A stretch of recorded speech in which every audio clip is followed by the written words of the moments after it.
Alhamdulillah. Ya, semua suara dulu, semua suara Bu Ida. Ya, selamat datang Hayato, Ustazku, luar biasa keren. Kita dengarkan satu lagu dulu ya teman-teman sambil di tap-tap layarnya teman-teman. Selamat datang Masku.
Kopi pahit, selamat bergabung Bapak. Abangku. Kenali dulu sebelum menyebut dan memuja. Betul sekali Haji. Oke teman-teman. kita persiapkan, kita masuk di pemahaman yang kita akan belajar pada malam hari ini. Bagi teman-teman yang masih bergabung bersama kita dan yang baru masuk, kami perkenalkan dulu bahwa room ini adalah room untuk saling belajar teman-teman. Tidak ada guru, tidak ada orang hebat di sini. Ini adalah room untuk saling menguatkan, saling mendukung, saling mensupport untuk menjadi orang-orang yang jauh lebih baik lagi. Kalau kemarin Anda sudah menolong satu orang, pastikan, niatkan besok Anda harus bertemu 2 orang untuk Anda lakukan kebaikan. Kalau Anda hari ini sudah melakukan 2, pastikan besok Anda lakukan kepada 3 orang teman-teman. Kalau besok Anda tidak bisa keluar karena tidak bisa bertemu dengan orang lain, pastikan Anda bertemu dengan seluruh manusia di hati Anda dengan doa Anda. Karena sesungguhnya dengan doa yang ada di diri Anda itu, walaupun gampang, walaupun dia gratis teman-teman, tapi energinya maha dahsyat. Ya, Anda mendoakan. Jadi ketika berdoa jangan lagi berdoa seperti Anda egois, hanya mendoakan diri Anda, mendoakan keluarga Anda, tanpa Anda mendoakan untuk seluruhnya teman-teman. Kita ini satu kesatuan yang tidak bisa dipisahkan. Kita ini cuma berbeda wajah, kita ini cuma berbeda muka teman-teman, hanya berbeda casing, tapi yang isi daripada kita semua, ruh yang ada dalam diri kita semua, perwakilan Allah, perwakilan Tuhan yang bernama ruh ada dalam diri kita semua, dan seluruh manusia itu memiliki ruh teman-teman. Jadi pastikan kita semua adalah orang-orang yang berdoa untuk rahmatan lil alamin. Karena kita membaca itu teman-teman, kita membaca itu di surah Al-Fatihah. Alhamdulillahirabbil alamin, segala puji bagi Allah Tuhan semesta alam. Jadi doanya harus doa semesta alam, jangan doa egosentris teman-teman, hanya memikirkan diri Anda sendiri. Kalau Anda bahagia sendiri di muka bumi ini, Anda kaya raya di muka bumi ini, tapi Anda sendiri tidak asik juga teman-teman. Kita butuh teman, kita butuh orang lain teman-teman. Kita butuh orang selain diri kita agar hidup ini jauh lebih bahagia, lebih nikmat teman-teman. Seperti itu. Jadi jangan ada yang berpikir di room ini bahwa hidup ini akan bahagia kalau isinya cuma kita. Tidak asik teman-teman. Asiknya itu kalau kita bersama. Hidup ini akan nikmat kalau kita bersama teman-teman. Jadi pastikan siapapun kita yang belajar setiap malam di sini adalah orang-orang yang sudah tidak berpikir ego dirinya sendiri. Doanya sudah berubah dari mendoakan diri sendiri menjadi mendoakan orang lain. Dari sibuk memikirkan diri sendiri menjadi berpikir saya harus sibuk memberikan juga kebaikan kepada orang lain. Jadi teman-teman, kemarin kita membahas ilmu pertukaran. Jadi semua harus ditukar, tidak ada yang gratis. Semua harus ditukar teman-teman. Anda mau makan bakso, bakso itu benda dan benda itu adalah ada energi. Jadi kalau Anda mau makan bakso, Anda harus tukar juga dengan uang. Uang itu juga adalah energi. Jadi energi ditukar dengan energi. Itulah pembahasan tentang hukum pertukaran yang kalau bahasa lainnya bernama HKE, hukum kekekalan energi. Bahwa energi itu telah ada dan tidak akan pernah musnah. Yang ada adalah dia bertukar dari satu benda ke benda yang lain. Bakso, kalau Anda makan, Anda kenyang. Berarti dari bakso yang punya energi, pindah ke energi dalam diri Anda dengan rasa kenyang. Kalau Anda kenyang berarti Anda kuat, Anda punya tenaga teman-teman. Berarti energi bakso pindah ke dalam diri kita menjadi sebuah kekuatan, bisa bergerak, bisa beraktivitas. Nah, ketika kita sudah bisa bergerak, bisa beraktivitas, maka energi itu kita salurkan lagi. Contoh, kita pergi berjualan, berbisnis, maka itu butuh tenaga. Di situ kita berdiri, melayani orang, menemani berbicara, bahkan melayani orang. Itu Anda keluarkan energi untuk melayani. Dan lama-kelamaan teman-teman, energi Anda akan terkuras. Tapi sesungguhnya kelihatannya Anda terkuras karena energinya habis melayani. Tapi sesungguhnya Anda mendapatkan energi baru. Apa itu teman-teman? Ya, dapat cuan. Anda dapat cuan, Anda dapat gaji, Anda dapat uang, Anda dapat penghasilan. Penghasilan yang bernama dengan uang ini, uang pun adalah energi teman-teman. Jadi kalau semakin banyak energi yang Anda keluarkan di alam semesta, seperti melayani semesta, maka Anda pun akan dilayani oleh semesta dengan datangnya energi yang ada pada uang jauh lebih banyak, lebih berkah teman-teman. Kenapa? Karena Anda memberikan energi untuk semesta. Jadi kalau ada orang teman-teman, dipastikan ketika dia mendapatkan energi baik, tapi dia kurang memberikan energi, pastikan juga ada hukum yang lain berbicara. Siapa yang mengambil energi di alam semesta, kemudian dia tidak mengeluarkan energi yang dia dapatkan dari alam semesta, dia tidak berikan ke semesta, maka sesungguhnya dia punya namanya saldo minus. Dia alam semesta akan menuntut itu teman-teman. Itulah kenapa kadang kita merasakan ada hal-hal yang tidak terjadi buat kita. Kadang ada hal-hal yang tidak sesuai. Kenapa? Sesungguhnya tabungan energi kebaikan kita kurang. Saldonya kurang teman-teman. Jadi kita setengah mati masuk ATM, tidak ada keluar uang. Karena tidak pernah menabung. Tabungannya apa? Tabungan energi. Jadi kalau kita mau masuk ATM, supaya keluar uangnya, maka yang harus dilakukan adalah sebelumnya kita harus menabung dulu uang dalam ATM. Supaya apa? Kapan-kapan kita butuh uang, kita mampu menarik dari rekening kita. Kenapa mampu menariknya dan ada isinya? Ya karena sebelumnya kita telah mengisi ATM itu. Itulah pembuka dari pembahasan semalam. Karena ada teman-teman kita yang baru bergabung, jadi saya ucapkan sudah bersama kita. Silakan saya buka forum pertama yang mau diperjelas sebelum kita masuk hukum selanjutnya teman-teman. Silakan yang mau ditanyakan dari hukum pertukaran sebelum kita masuk ke hukum aliran. Jadi bukan aliran sesat teman-temannya, tapi ada hukum yang mengalir di alam semesta. Nah itu nanti kita akan perjelas. Tapi sebelum itu saya persilahkan yang ingin bertanya tentang hukum yang kemarin, silahkan teman-teman. Yang belum sempat mendengar tapi belum paham, kita bisa singgung dan siapa tahu ada yang bisa bantu menjelaskan pun bisa teman-teman. Saya persilakan, Bang Dedi. Ya, jadi di sini Pak Ustaz yang saya mau pertanyakan mengenai hukum-hukum yang sudah kita diskusikan mengenai hukum tabur tuai, tarik menarik dan pertukaran, dan sebentar yang akan kita bahas tentang hukum aliran. Apakah beririsan atau dengan kata lain masuk dalam karma, Pak Ustaz? Ya, sebenarnya kan itulah hebatnya hukum semesta ya. Punya istilah yang berbeda-beda untuk setiap hukum alam yang kita jelaskan. Ya, yang kemarin kalau tidak salah itu hukum tarik menarik juga karena kita berpikir negatif maka yang datang negatif. Ketika datang negatif, ya itu juga kita katakan sebagai karma. Karma kan bahasa lainnya itu adalah balasan akibat yang pernah kita lakukan sebelumnya.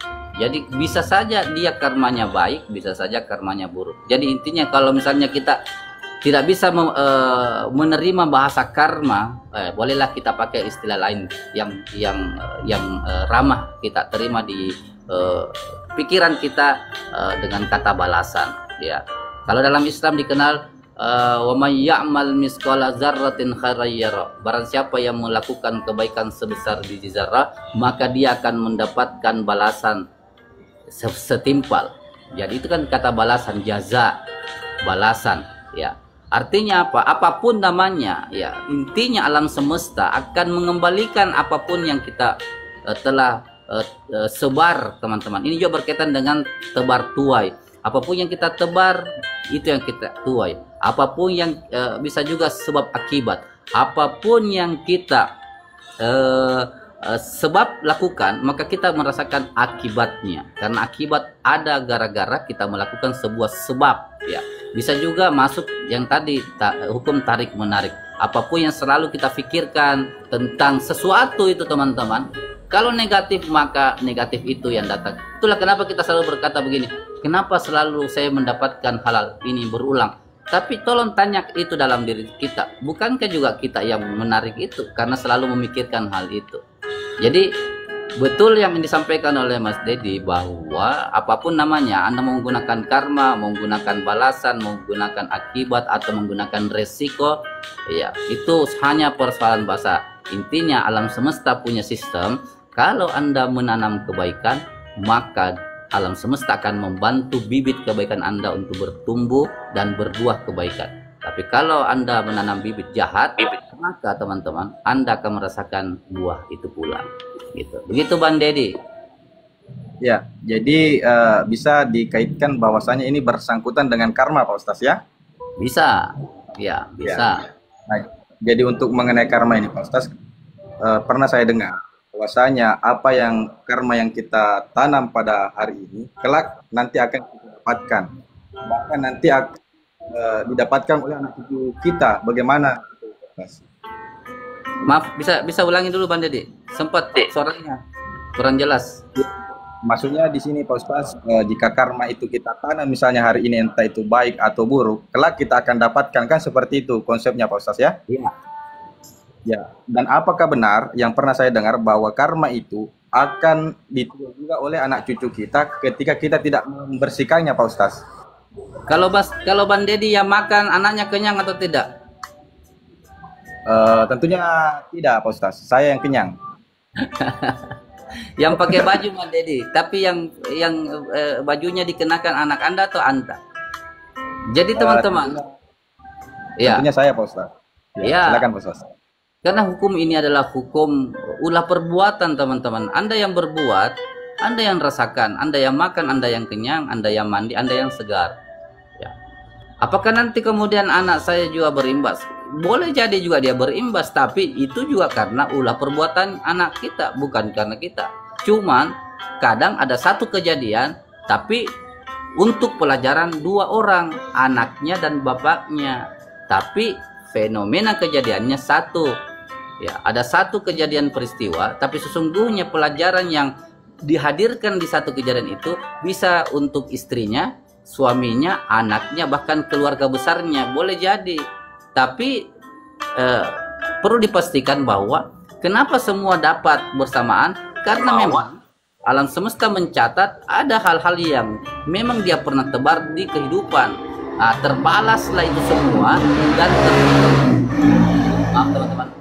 dan terbalaslah itu semua di satu waktu, di satu peristiwa yang sama teman-teman, di satu waktu, di satu tempat, dan di satu orang-orang yang sama.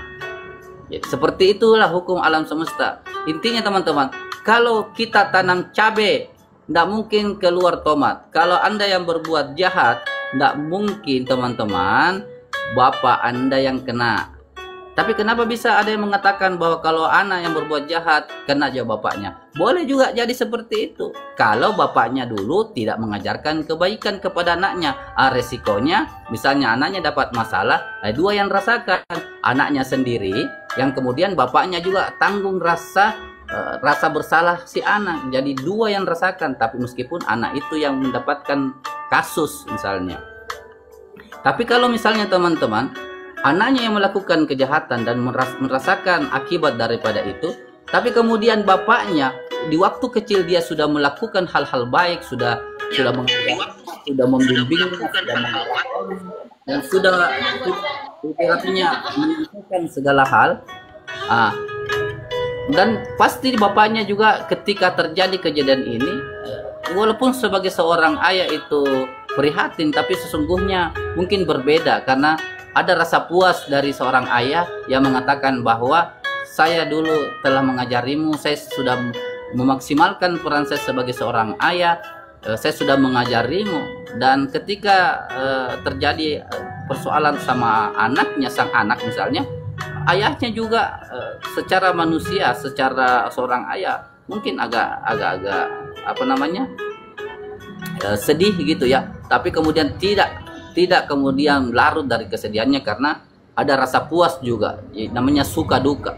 Ya, dukanya karena anaknya dapat masalah, dan sukanya karena dia telah senang dengan dirinya. Kenapa senang dengan dirinya?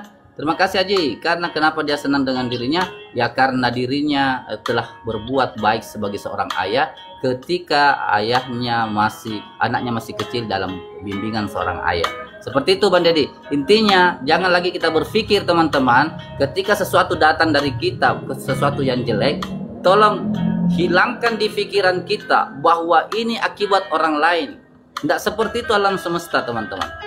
Intinya kita harus menerima itu sebagai bentuk kesadaran kita, orang-orang yang sudah sadar tentang hukum alam semesta. Kita harus menerima itu dengan rasa syukur. Kenapa harus bersyukur? Karena kita tahu ada salah untuk kita benahi. Sekaligus kita terima dari sebagai sebuah kesabaran. Kenapa sabar? Ya karena kita mengakui itu dan kita bersabar bertanggung jawab, teman-teman. Jangan kita lari dari tanggung jawab. Kita yang melakukan tidak mau tanggung jawab. Jadi kita sebagai orang-orang yang berkesadaran, orang-orang yang sudah belajar tentang hukum alam semesta, kita harus tampil menerima tanggung jawab itu, kemudian bersyukur karena sudah ditahu, bersabar melewatinya, dan kita harus semangat untuk bangkit. Nah, seperti itu, Bang Didi. Silakan teman-teman, sambil di tap-tap layarnya, teman. Ya, sambil dengar, sambil di tap-tap, sambil juga nikmati minuman makanannya. Bang Didi, silakan. Atau yang lain boleh. Boleh sedikit. Kita diundur sedikit. Sedikit saja. Kenapa? Volume musika diundur sedikit. Oke. Siap. Lanjut. Boleh berikan teman-teman dulu yang mau bertanya sebelum kita masuk tentang hukum aliran, teman-teman. Ya, supaya ada jeda juga untuk kita bisa diskusi. Silahkan. Izin bertanya, Coach.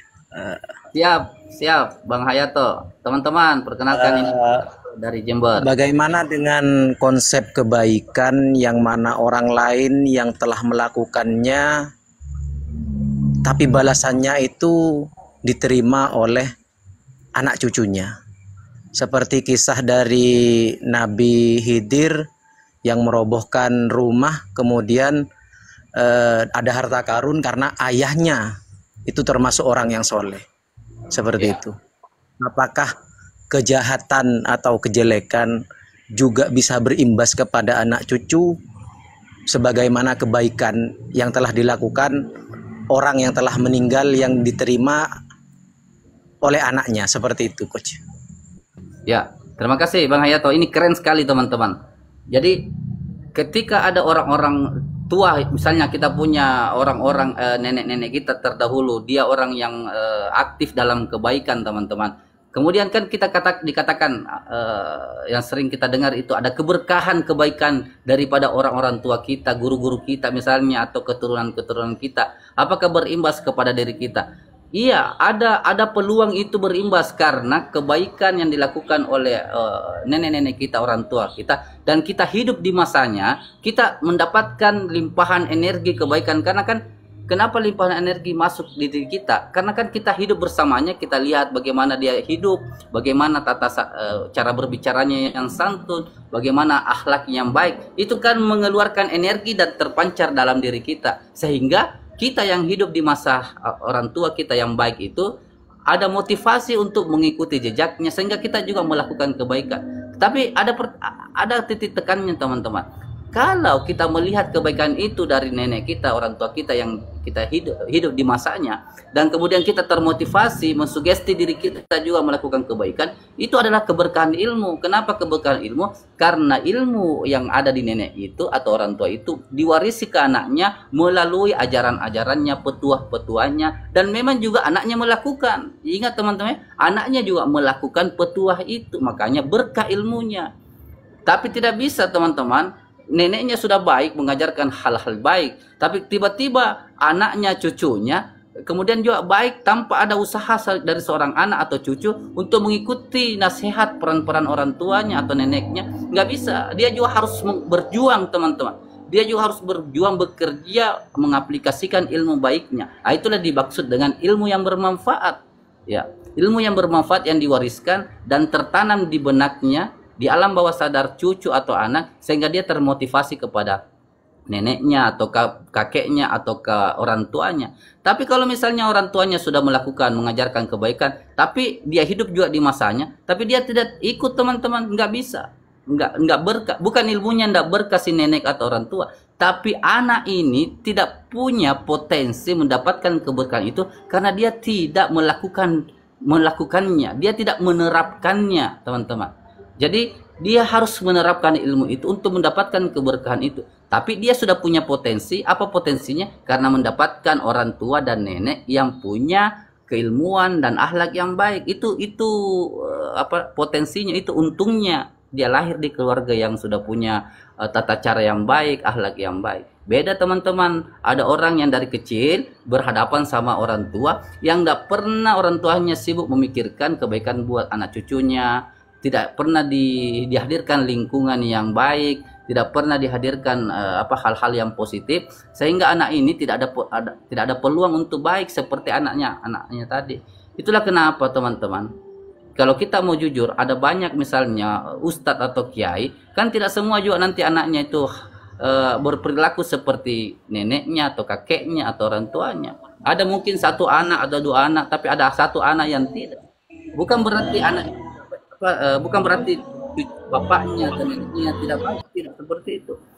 Jadi intinya orang tua atau keturunan yang baik itu, yang sudah mengajarkan akhlak-akhlak baik, itu ada kesyukuran, sudah memberikan pemahaman, sudah memberikan lingkungan yang positif, supaya anak cucu yang hadir di lingkungannya, yang hidup bersamanya, itu ada potensi untuk belajar kebaikan dari beliau, dari guru-gurunya atau dari orang tuanya atau kakeknya. Tapi teman-teman, bukan seperti itu semesta membalasnya. Tetap membalasnya dengan apakah anak itu, ya, apakah anak itu melakukan petuahnya. Tapi apakah berkah? Pasti berkah, karena ilmu yang diajarkan oleh orang-orang yang mengamalkan ilmunya pasti ada berkahnya. Apa keberkahannya? Ya, ada semangat oleh anak untuk melakukannya. Tetapi tetap teman-teman, ketika anak itu tidak melakukan, dia tidak menerima keberkahan itu, dia tidak sambut teman-teman. Istilahnya kalau untuk gampang dibahasakan begini, orang tua kita, anggaplah ya, orang tua kita sudah menyiapkan makanan di meja dengan menu yang sangat banyak, karena mungkin orang tuanya jago masak, dia sudah siapkan makanan. Artinya apa? Sudah ada potensi bagi orang di rumah itu bisa kenyang, bisa menikmati makanan lebih banyak. Kenapa? Karena orang tuanya yang sudah mempersiapkan dengan makanan menu-menu yang banyak. Tapi kemudian teman-teman, apakah dengan orang tua yang sudah menyiapkan makanan yang banyak itu, tiba-tiba anaknya kenyang? Kan tidak. Dia juga harus mengaktifkan potensi dalam dirinya untuk termotivasi harus makan. Dan ketika ada selera makan, dia harus bangkit dari tempat duduknya, maju ke depan ambil piring untuk makan. Ya, seperti itu alam semesta menyiapkan, memberikan gambaran dengan diri kita. Makanya hukum semesta ini ada satu sisi, tapi pembahasannya setengah, harus dilengkapi dengan hukum semesta yang lain untuk saling membackup. Ya, seperti itu Bang Hayato. Kalau ada pandangan lain teman-teman boleh dibantu dijelaskan. Silakan, Bang Dedi. Ya, jadi teman-teman yang mau berdiskusi atau berbagi pengalaman tentang hukum alam semesta, silakan diaktifkan mikrofonnya. Ya. Ada pandangan lain boleh teman-teman. Silakan berikan pandangannya. Ataukah Bang Hayato ada yang belum, yang mau di ini kira-kira seperti apa? Silahkan teman-teman. Selamat datang Mbah Haturi. Cukup jelas ya. Cuman ada beberapa pengalaman pribadi ini yang ingin saya tanyakan. Apakah pengalaman seperti yang saya alami ini diperbolehkan? Yaitu dengan menguji keimanan kita sendiri. Contoh, kita punya Tuhan yang Maha Kaya. Ketika dalam kondisi terhimpit dengan beban ekonomi yang begitu berat, kita butuh uang 1 juta misalnya, maka saya minta sama Tuhan agar memberikan uang 1 juta. Biasanya minta 1 kali, mintanya lebih, bisa minta 7 kali bahkan 11 kali dalam sehari. Maka apakah dengan kita seperti itu menyalahi aturan atau tidak ketika Tuhan tidak memberikan seperti itu? Mohon penjelasannya sih. Oke. Begini teman-teman, kalau saya mau menjawab ini, saya lagi-lagi saya harus jujur menyampaikan bahwa materi pertama adalah materi yang paling puncak sesungguhnya teman. 19 materi setelah dari hari pertama itu adalah pelengkap. Jadi apapun teman-teman, ya di materi pertama saya bahas tentang keterhubungan atau konsep ahad, konsep menyatu. Konsep ahad, konsep menyatu itu adalah puncak dari pemahaman sebenarnya teman-teman. Jadi maksud saya begini. Ketika kita sadar bahwa di dalam diri kita ada kuasa Tuhan, ada Allah bersemayam sesungguhnya. Ya. Walaupun bahasanya itu adalah ruh atau percikan. Jadi kalau misalnya teman-temannya saya kasih bayangan dulu. Kalau saya di depan saya ada air laut ya. Dan dari air laut itu saya ambil satu tetes teman-teman. Saya ambil satu tetes air laut itu. Kemudian saya letakkan di tangan saya ini, di atas telapak tangan saya. Pertanyaannya adalah, apakah, tidak apa-apa Mr. Hayato nanti jawab dulu ini. Apakah air yang setetes yang ada di atas di telapak tangan saya sama dengan air yang ada di lautan atau tidak?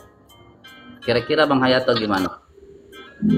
Sama, ya. Kenapa tapi sama? Jumlahnya beda. Kenapa? Sama tapi jumlahnya beda, Coach.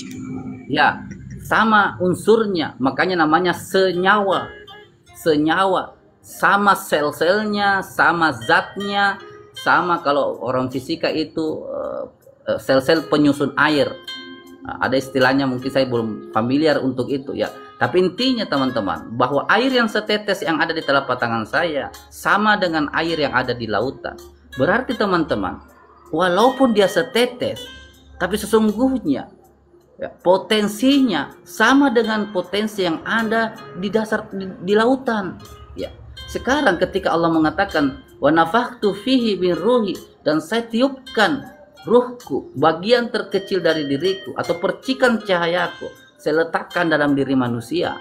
Ya. Berarti teman-teman, yang dimaksud yang kecil itu, yang percikan itu, yang setetes itu, itulah ruh yang punya kandungan yang sama hebatnya, sama berkuasanya, sama maha kayanya, sama maha bersyukurnya, sama maha bersabarnya dengan yang ada dalam unsur kehidupan, pencipta kehidupan yang namanya Allah atau Tuhan. Sama teman-teman. Berarti dalam diri kita ada kehebatan itu. Berarti dia ada di dekat kita. Makanya dikatakan saya lebih dekat dari urat nadimu. Itu hanya bahasa simbol bahwasanya kalau kamu meyakini bahwa ada Allah, ada Tuhan, bahkan percikan itu, Allah itu sudah telah ada dalam dirimu, berarti kan kita sudah punya potensi itu. Namanya potensi ketuhanan. Kita bukan Tuhan teman-teman, tapi Allah titipkan potensi itu dalam diri kita. Kenapa? Karena kita pelayan Tuhan, kita khalifahnya, kita yang mau dihadirkan di kehidupan ini, melanjutkan keindahan yang Allah sudah buat untuk kita buat kehidupan ini jauh tambah indah, jauh lebih indah daripada kehidupan yang sudah ada. Dan Allah titipkan kehebatan itu, potensi itu di diri kita, di manusia. Artinya apa? Kesadaran yang mau dibangun adalah Anda hebat, Anda kuat, Anda kaya. Ya. Pertanyaannya adalah, ketika kita berdoa yang disampaikan tadi, berdoa 1 kali, 2 kali, 3 kali, saya ingin menyampaikan, persoalan Anda berdoa 1 kali, 2 kali, kembalikan di posisi level keyakinan dan kesadaran kita. Apakah ketika Anda berdoa itu, Anda di posisi dalam pemahaman sudah menyatu, sudah merasakan Allah dalam diri Anda? Ibaratnya merasakan begini teman-teman.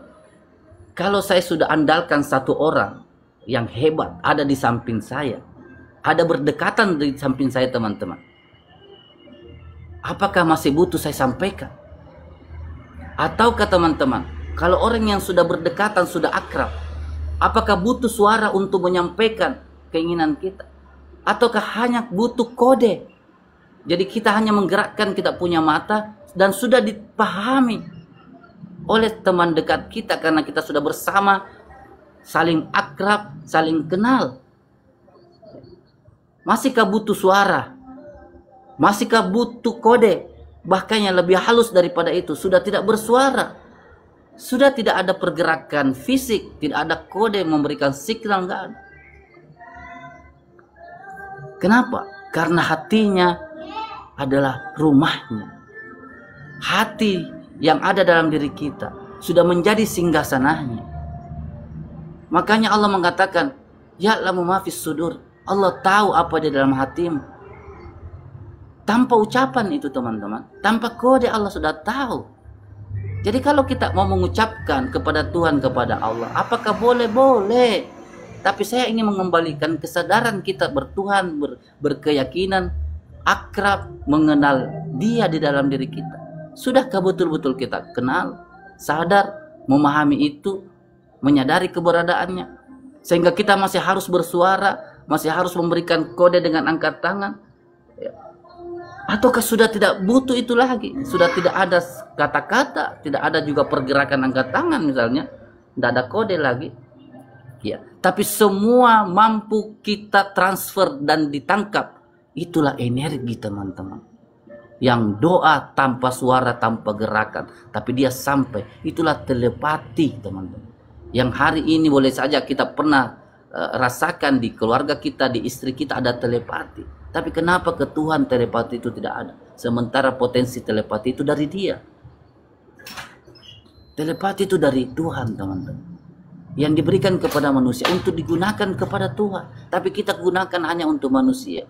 Kalau untuk membaca ataukah mentransfer apa yang kita alami kemudian ditangkap oleh keluarga kita yang jauh supaya satu frekuensi mampu. Kenapa kepada Allah yang sudah di dalam diri kita tidak mampu teman-teman? Kenapa telepati yang antara suami istri yang berjauhan masih bisa nyambung, terkoneksi? Kenapa Tuhan yang sudah ada di dalam diri kita, yang tanda bahwa Dia ada, Anda hidup? Ya. Kalau misalnya Dia tidak ada, kan kita tidak hidup. Nah ini kita hidup, Dia berarti Dia ada. Tapi kenapa kita harus masih menggunakan ucapan, masih menggunakan kata-kata, masih menggunakan simbol tangan? Kenapa tidak kita pakai potensi yang potensinya adalah telepati? Bukankah niat juga seperti itu? Anda boleh berniat dengan suara, boleh. Tapi tanpa suara pun kalau Anda berniat juga Tuhan tahu. Niat itu sederhana sekali. Kan Anda yakin kalau Anda ada instruksi mau makan, Anda lapar, Anda yakin ini instruksi dari lapar. Siapa yang kasih instruksi itu teman? Siapa yang bisa menangkap instruksi bahwa saya lapar? Kan Dia yang ada hidup bersama kita. Dia memberikan kita signal bahwa kau lapar, segera pergi makan. Kalau kau sudah makan, sudah cukup, sudah stop makan. Kan signal itu ada, rasa itu ada. Dan kita tahu bahwa itu sampai kepada kita. Rasa yakin bahwa kita akan dibalas atas doa-doa kita sama teman-teman. Rasanya seperti itu. Kita yakin doa kita diterima. Sama yakinnya teman-teman kita menangkap pesan lapar. Sama. Jadi kalau kita tidak tangkap pesan itu, berarti kita tidak berhasil menangkap. Berarti itu yang membuat kita tidak yakin. Seolah-olah Dia jauh, seolah-olah Dia harus butuh disebut-sebutkan. Seolah-olah Dia harus butuh waktu yang banyak untuk disampaikan. Jadi teman-teman, saya tidak memaksa teman-teman untuk tidak berdoa tanpa suara. Tidak, bukan itu. Saya hanya ingin menyampaikan bahwa silakan berdoa menggunakan suara, silakan berdoa berkali-kali. Tapi ini adalah tentang level keyakinan, level kebersatuan, level penyatuan kepada Allah, sehingga masuk pembahasannya yang namanya keterhubungan. Kalau saya bersatu, berarti harusnya terhubung. Kalau saya bersatu dengan teman saya di samping saya, berarti saya terhubung. Apa bukti hubungannya? Saya tahu, sama-sama tahu, saling tahu di hati. Jangan seperti ada dua orang berdampingan tapi berbenci teman-teman, saling benci, tidak ada keterhubungan. Walaupun secara jasadnya berdekatan. Jauh lebih hebat orang yang sudah jauh secara fisik tapi dekat di hati. Nah, Allah itu Dia dekat sekali dengan kita. Seharusnya kalau sudah dekat, keterhubungannya seharusnya kuat. Maka kalau kita sudah terhubung, masihkah ucapan itu penting? Masihkah gerakan itu penting? Simbol-simbol gerakan, ataukah setiap apa yang berdetak apa yang muncul di hati kita itu adalah simbolnya, itu adalah kodenya. Jadi teman-teman, seperti itu dulu tentang cara menangkap kedekatan kita dengan Tuhan. Ya, Kemudian Ustadz, ya silakan Bang Deddy. maaf saya potong. Ini saya menyimak tadi sampai apa namanya, ada rasa yang luar biasa yang saya rasakan karena ikut merasakan terhanyut dengan perumpamaan atau bentar. Jadi maksudnya begini Ustadz, kita pun bisa merasakan keberkahan yang telah dikeluarkan atau telah disebarkan oleh nenek moyang kita, entah itu orang tua kita atau kakek kita. Jadi ada yang namanya mungkin melewati dari pembahasan ini, ada yang namanya hukum kelayakan. Jadi memang kita sebenarnya hanya berusaha untuk melayakkan diri menerima semua limpahan berkah dari Tuhan yang Maha Esa. Artinya begini Ustadz, apabila kita menginginkan sesuatu atau kita berniat untuk mendapatkan sesuatu, maka seyogianya kita harus melayakkan diri untuk mendapatkan hal itu. Ada yang kita bahas kemarin itu tabur tuai, yang kita bahas itu pembahasan selanjutnya itu kan mengenai bagaimana kita melayakkan diri untuk mendapatkan hal-hal keberkahan yang baik untuk diri kita dan orang di sekitar kita atau alam kita. Jadi cukup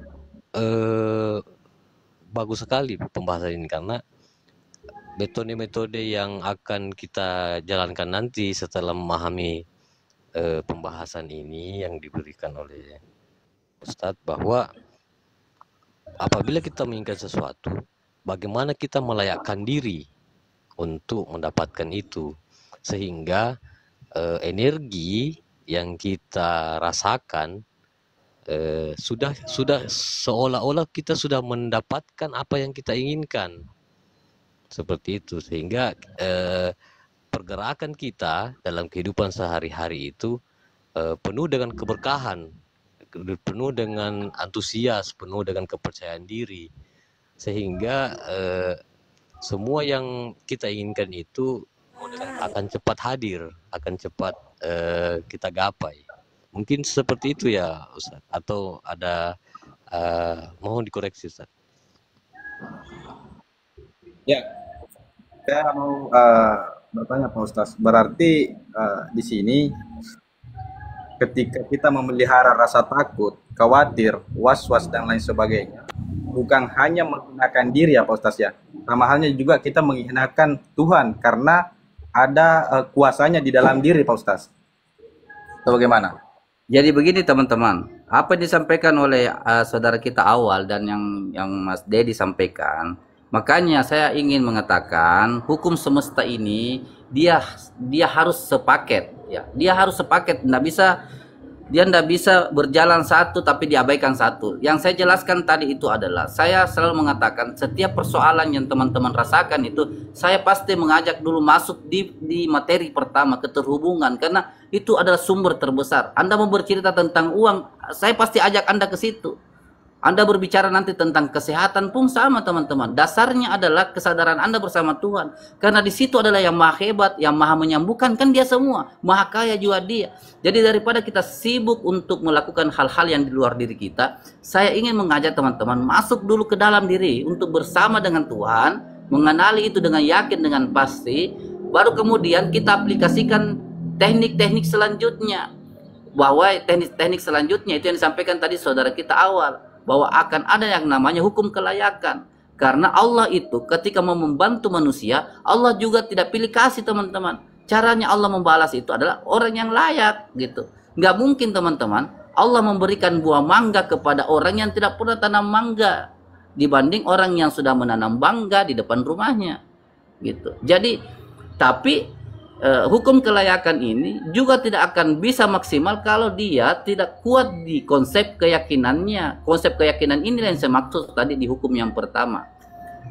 Itulah pentingnya teman-teman, perkuat. Jadi teman-teman yang belum pernah mendengarkan materi 1, saya persilahkan masuk di YouTube, ya silahkan lihat di situ. Ya nanti lihat di bio kita apa akunnya, silahkan teman-teman masuk situ lihat. Ya tonton itu video 1 tentang keterhubungan, ya oneness, penyatuan dan keterhubungan. Karena itu adalah sumber untuk segala persoalan. Mau bicara sehat di situ, mau bicara keuangan di situ, mau bicara persoalan-persoalan hidup teman-teman di situ. Itulah forum ini ada untuk sama-sama kita masuk ke situ. Jadi kalaupun kita masih berdoa disilahkan, tapi pastikan Anda berdoa bukan sekedar ucapan, tapi Anda berdoa sudah merasakan berdekatan dengannya. Sehingga doa Anda itu yang dikatakan itu doanya dalam posisi yang luar biasa keterhubungannya, gitu teman-teman.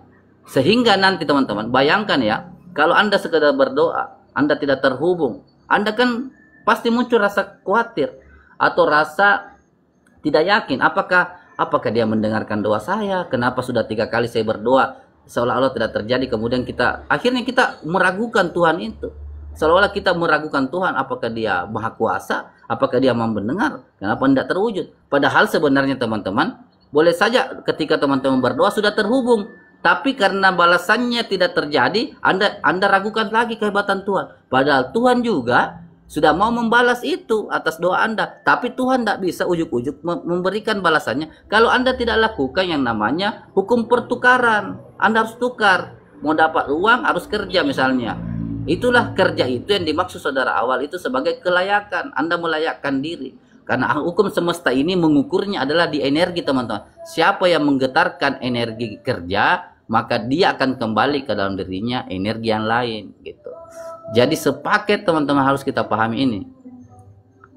Seperti itu teman-teman. Boleh ditambahkan Najadi yang lain silahkan. Yang baru bergabung Mulyani, waalaikumsalam. Wewen silahkan. Ya, jadi teman-teman yang mau berdiskusi silakan diaktifkan mikrofonnya. Ya.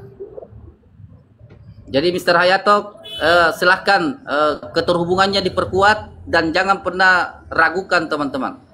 Yang kedua, kalau sudah yakin berdoa bersama dengan Tuhan, yakin doa kita sudah sampai, jangan diragukan lagi dia terbalas atau tidak terbalas. Pasti terbalas teman-teman. Tapi pastikan supaya cepat Anda lakukan kelayakannya. Anda lakukan kelayakannya. Anda lakukan yang namanya pertukaran energi. Harus Anda tukarkan. Harus Anda berikan ke semesta ini sebuah usaha energi apa sesuai potensi kita. Jangan keluar dari potensi kita, masuk di potensi kita, karena kita ini sudah punya potensi berbeda-beda yang itu adalah titipan dari Allah untuk kita sebarkan di semesta. Kalau kita lakukan itu dengan rasa senang, bahagia, ya maka nanti akan datang teman-teman.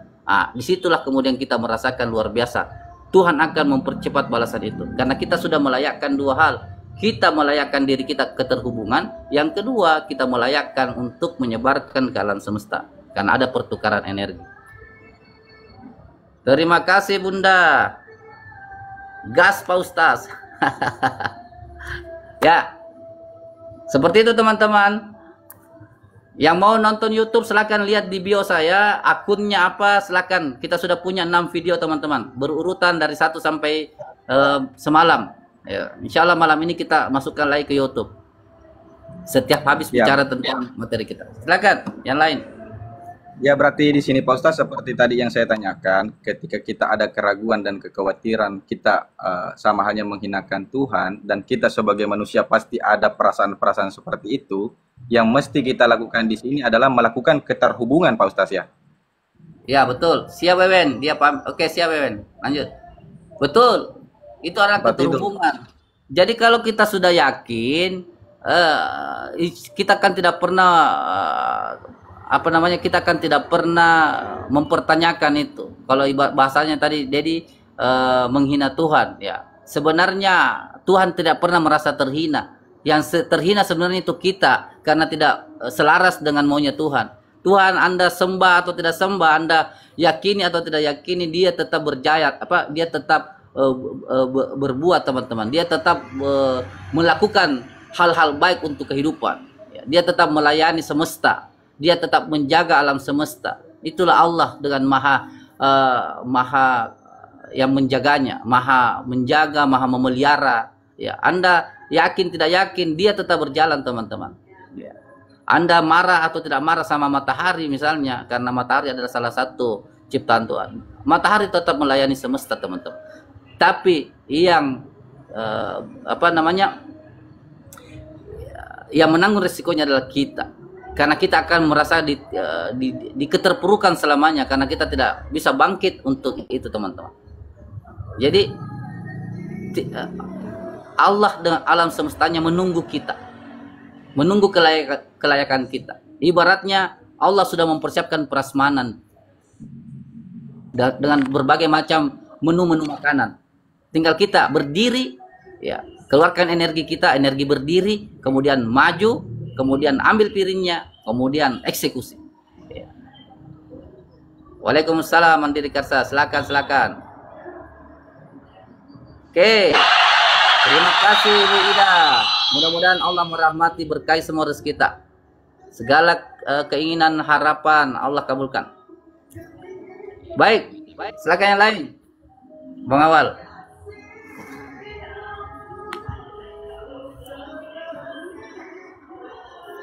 Silakan Bang Awal. Jadi di sini Pak Ustaz yang perlu kita lakukan terus ridho Pak Ustaz ya, agar Tuhan juga meridhoi. Atau bagaimana Ya. Pak Ustaz? Jadi Tuhan itu, teman-teman, Anda mau ridho, Anda gini, insya Allah Tuhan maha ridho, insya Allah Tuhan maha ridho, ya, karena Dia tidak akan pernah jatuh singgasananya, kehebatannya dengan Anda suka atau tidak suka, atau Anda yakin atau tidak yakin. Jadi Anda adalah belajar untuk menyesuaikan dengan keinginan Allah, dengan mencari ridhonya. Makanya kalau kita lihat itu salah satu hadis bahwa ridho Allah itu ridho Allah fi ridhol walidain, misalnya, ini salah satu contoh ya. Ridhonya orang tua itu ada pada ridhonya kita kepada orang tua. Ridhonya orang tua itu atau ridhonya Allah ada pada ridho orang tua. Artinya kalau orang tua ridho sama kita, berarti Allah sudah ridho, gitu teman-teman. Apa maksudnya? Itu cukup untuk menggambarkan mencapai keridhaan Allah itu tidak usah terlalu jauh kita membayangkan seperti apa. Mencari ridho Allah sudah ada di depan mata kita. Jadilah anak yang baik, layakkan diri kita menjadi anak yang baik, melayani orang tua, ya. Membantu apa yang kita bisa bantu kepada orang tua, ya. Memberikan apa yang kita bisa berikan kepada orang tua, itu adalah sebuah bentuk kelayakan diri untuk mendapatkan ridho Allah. Karena kenapa? Kita melakukan itu, melayani ayah ibu kita, orang tua kita, supaya mendapatkan ridho Allah.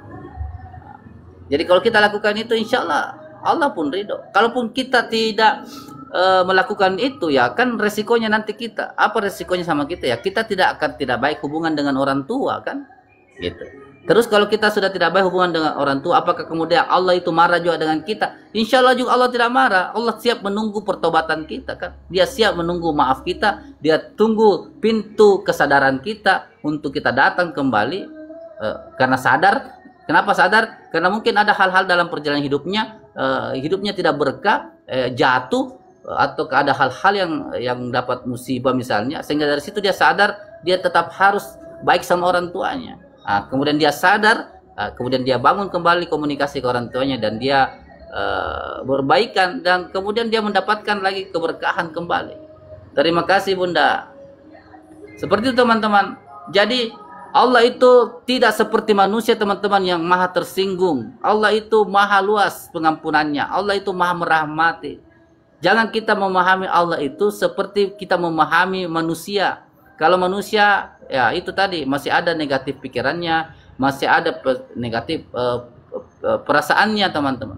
Kadang kita memahami Allah itu seperti kita memahami manusia yang punya sifat negatif. Allah tidak ada sifat negatifnya teman-teman. Dia energi positif teman-teman. Ya, dia energi positif. Silakan di tap-tap layarnya. Terima kasih yang sudah bergabung. Ada Bahar. Silakan Mas Dedi. Adakah pertanyaan yang sudah lewat? Silakan dibacakan kalau ada. Terima kasih Bunda. Ya, itu ada pertanyaan dari Baharudin M384. Ya, Apa silakan apa sih dibaca. hakikatnya berkah itu? Apakah Apa berkah sih itu? apa sih hakikatnya berkah itu? Hakikatnya berkah. Ya, keberkahan adalah kebermanfaatan, saudaraku Bahar. Jadi ukuran berkah itu adalah ketika dia bermanfaat, ya, bukan ketika Anda miliki, tapi keberkahan itu ketika yang Anda miliki itu bisa dimanfaatkan untuk diri Anda dan orang lain. Ya. Kalau Anda sudah punya makanan, belum dikatakan berkah, itu hanya sebagai bentuk kesyukuran ada makanan di depan Anda. Kapan dia menjadi berkah? Kalau Anda manfaatkan makanannya. Seperti Anda makan sendiri, kemudian tubuh Anda menjadi sehat. Nah, ketika sehat itulah keberkahan makanan. Atau kalau misalnya Anda punya makanan, alhamdulillah sudah punya makanan, itu adalah kesyukuran ada makanan. Kemudian karena banyak, Anda makan sebagian, Anda berikan sebagian, berarti berkah buat Anda, berkah buat orang lain. Jadi ukuran berkah adalah seberapa banyak manfaat buat orang lain. Ya. Makanya dikatakan juga khairun nas anfa'uhum linnas. Sebaik-baik manusia adalah mereka yang punya manfaat lebih banyak. Nah, ini kalau saya mau singgung lagi masuk ke dunia hewan, dunia tumbuhan, saya sudah bahas juga di video kemarin teman-teman. Jangan kalah, kita tidak boleh kalah sama hewan, jangan kalah sama tumbuhan teman-teman. Mereka itu sudah melayani semesta ini luar biasa, tidak butuh diucapkan terima kasih kepadanya, dia melayani. Seperti mangga, tidak ada satu pohon mangga pun makan mangga teman-teman. Walaupun dia yang berjuang menanam akarnya, turun ke tanah untuk memperkuat akarnya, memperbesar batangnya, memperrindang batangnya, daunnya, kemudian dia mengeluarkan buahnya teman. Tapi tidak ada satupun pohon mangga memakan mangganya sendiri. Ya. Oh Bundran Pak Ustadz, bukan Bunda. Oh maaf Bundran. Maaf. Jadi itulah teman-teman. Berkahnya mangga itu karena dia melayani teman-teman. Dia berjuang dari nol. Ya, dari bibit dia berkembang pelan-pelan, tapi ketika dia besar tidak buat dirinya, tapi buat semesta, buat orang supaya mangganya dimakan. Ada lagi ayam teman-teman. Ayam ini juga sama, dari kecil dia tumbuh, dia makan sendiri, cari makan sendiri. Ya. Cari makan sendiri setelah besar, ya. Setelah besar apa yang dilakukan teman-teman? Dia korbankan nyawanya untuk manusia supaya manusia bisa kenyang. Dan ketika manusia sudah kenyang dengan mangga, dengan ayam, sekarang manusia lakukan apa? Apa yang dilakukan manusia untuk alam semesta? Anda gunakan apa fisik Anda, kesehatan Anda? Anda gunakan apa semua itu? Apakah kita melayani semesta? Kita tukar lagi energi kenyang kita, sehat kita kepada semesta. Nah, kalau kita lakukan itu apa? Dalam bentuk apa? Nah, itulah, lakukanlah itu sesuai dengan potensi kita. Ya, kalau Anda suka bantu orang. Kalau Anda suka memasak, Anda bantu masakan acaranya orang. Ada acara, saya siap bantu masak. Kalau Anda suka masak, Anda suka nyanyi, bantu dengan nyanyi. Anda pintar mengaji, Anda bantu dia ajar mengaji. Apapun teman-teman, supaya Anda bermanfaat, energinya termanfaatkan. Jangan kalah sama tumbuhan, jangan kalah sama hewan. Ya. Padahal kita sering mengatakan makhluk termulia adalah manusia. Buktikan bahwa kita mulia di alam semesta, teman-teman. Oke, yang lain silakan masuk.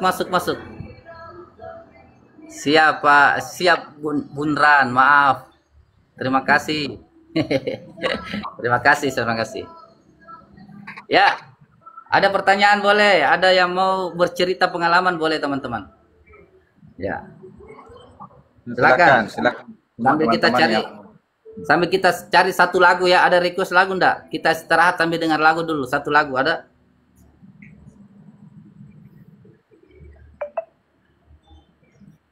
Sambil tunggu yang lain bertanya boleh. Silakan teman-teman. Ya, silakan teman-teman di-share di tab-tab layarnya, dibagikan, dan barang siapa teman-teman yang ingin berdiskusi silakan diaktifkan mikrofonnya. Bisa juga bertanya lewat chat live. Ya, silakan. Boleh chat, boleh tap-tap layar juga. supaya akun kita bisa terpantau eh, oleh masyarakat TikTok. Ya, biar bisa bersama-sama di sini.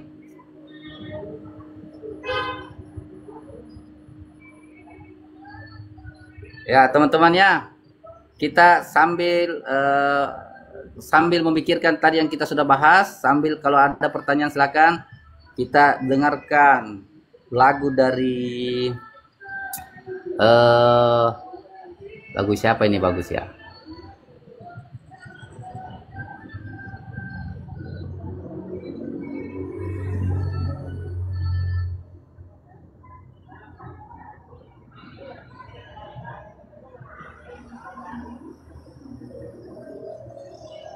Ya, teman-teman silakan kalau ada pertanyaan. Bang Dedi, silakan Bang Dedi. Ya, mungkin teman-teman yang lain, Bapak Awal Arsyad, silakan. Siapa tahu ada bisa dikembangkan diskusinya. Bapak Awal Arsyad, silakan.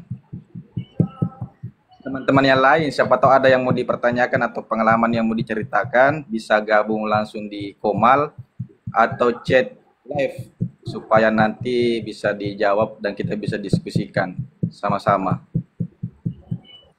Ya jadi begini Ustaz. Ya. Mungkin teman-teman juga pengen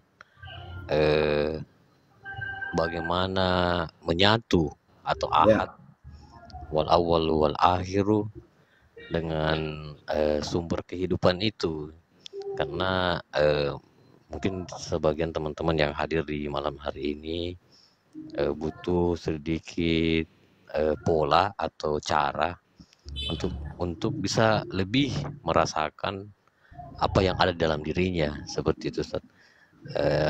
Ini mungkin kembali ke awal dari pembahasan ini, tapi biar lebih mengena semua pengantar-pengantar yang coach bahasakan dari kemarin, dari awal sampai sekarang.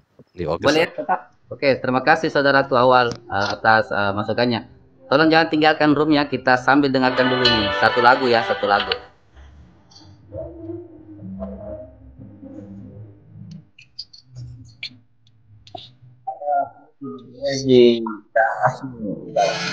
Terima kasih Bos nih.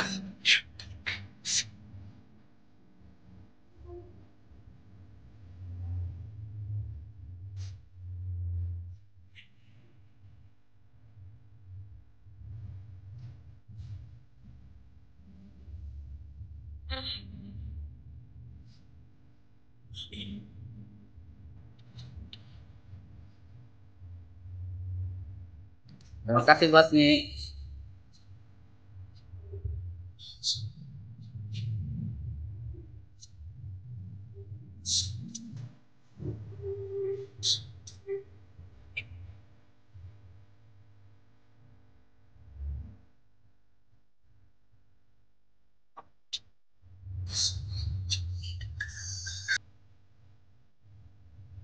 Sambil tap-tap layar ya teman ya, biar tetap aktif HP-nya.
Taktik buat nih.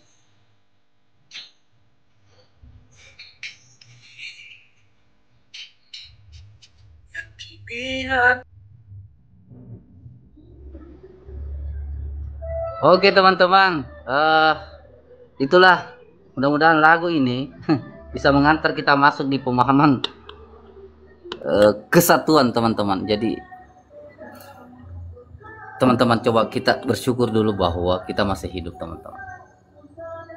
Kira-kira ada nggak yang tahu kita hidup berapa lama lagi? Ada pertanyaan dari Baharudin M384 Pak Stas. Ya, Ada pendapat kerja setelah jam 4 sore itu berkahnya lari ke orang lain. Mohon penjelasan, Coach.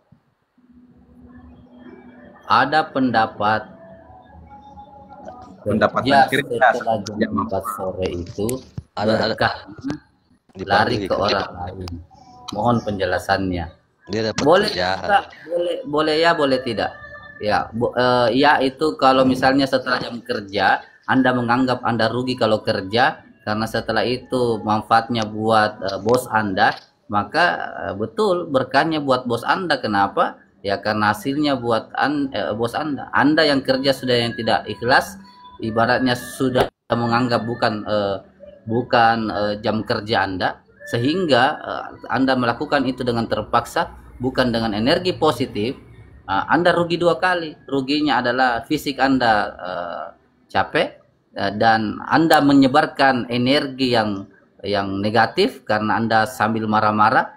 Ya, jadi hasilnya apa? Ya sudah dipastikan. Anda melakukan dengan yang terpaksa, Anda melakukan dengan energi yang tidak ikhlas, tidak senang, maka Anda mengirim signal ke alam semesta yang tidak baik. Alam semesta itu tidak mau tahu dia bahwa ini si A kerja lewat jam kerjanya, jadi kita dispensasi. Enggak ada seperti itu alam semesta. Alam semesta mencatat apa energi yang Anda sebarkan. Jadi kalau Anda kerja tidak ikhlas, Anda kerja dengan ogah-ogahan, Anda kerja dengan berpikir bahwa bos saya yang untung, ya pasti bos Anda untung. Kenapa? Karena dia berpositif, dia positif, dia berpikir bisnisnya ini berkah, bisnisnya nanti kalau hasilnya saya mau bantu orang, bos Anda kan berkah. Anda yang kerja tidak berkah karena Anda melakukannya dengan keterpaksaan. Terus apa yang harus dilakukan di kondisi seperti itu?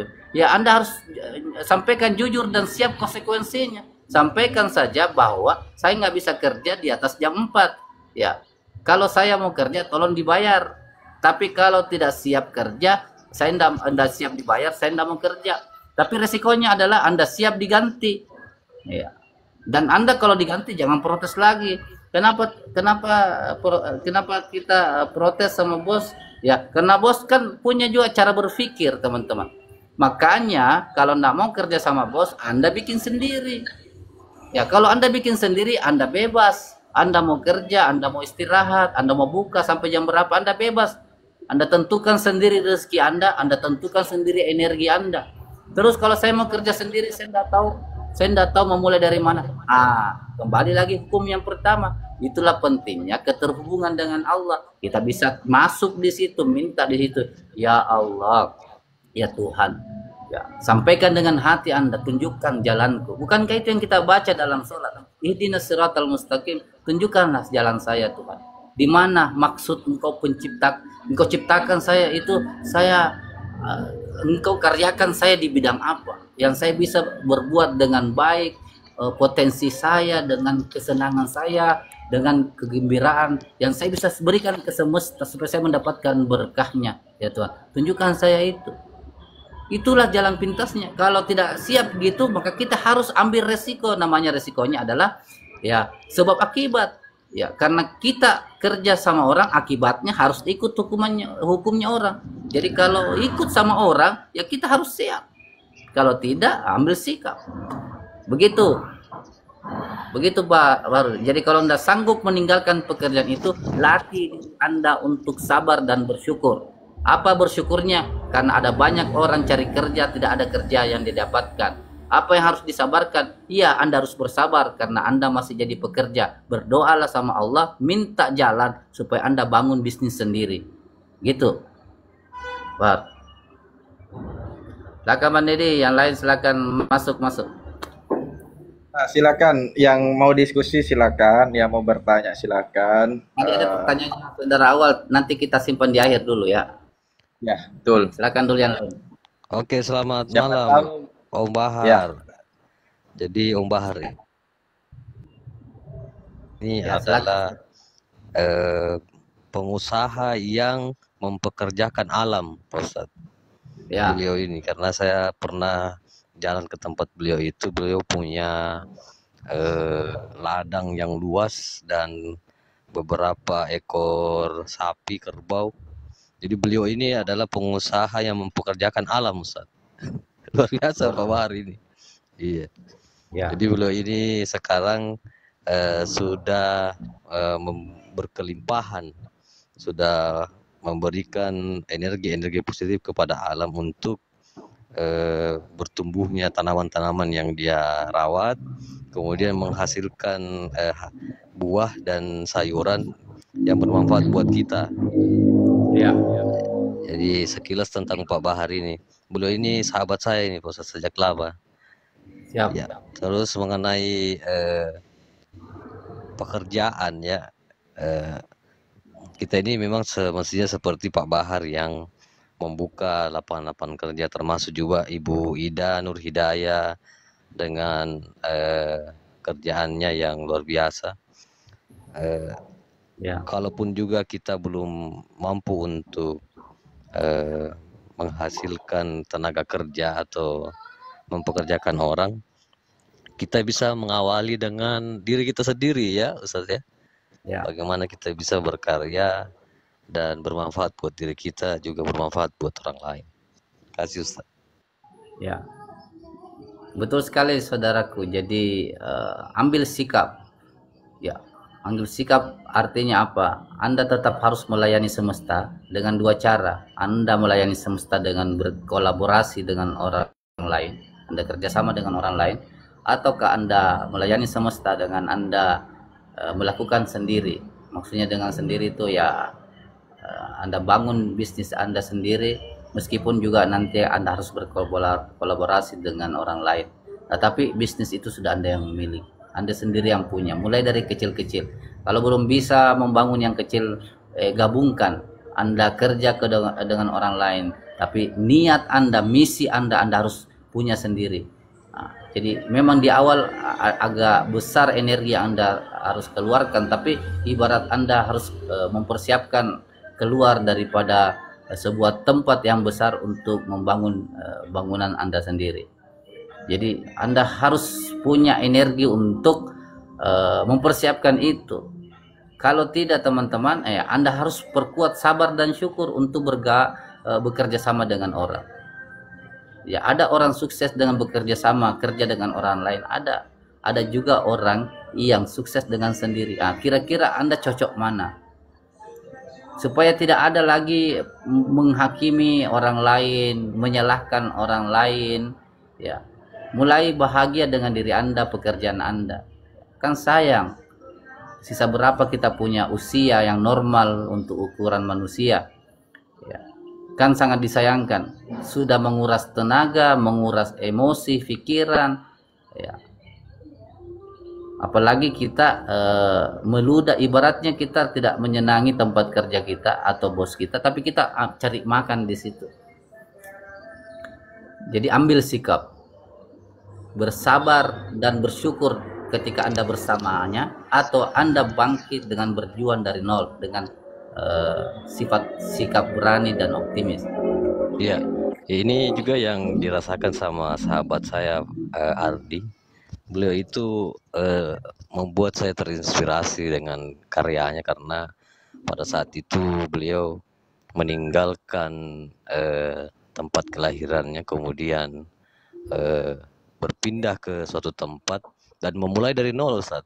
Luar biasa karena dia yakin bahwa dia bersama Tuhan dan dia pasti akan mampu untuk melewati kejadian-kejadian masa lalu dalam hidupnya.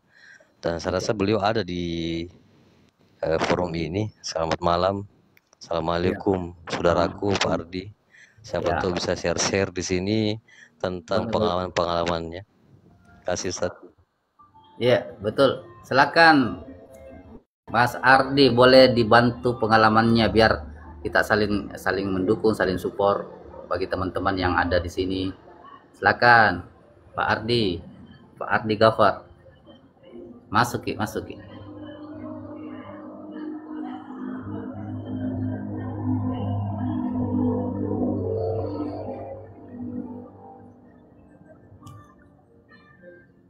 Silakan.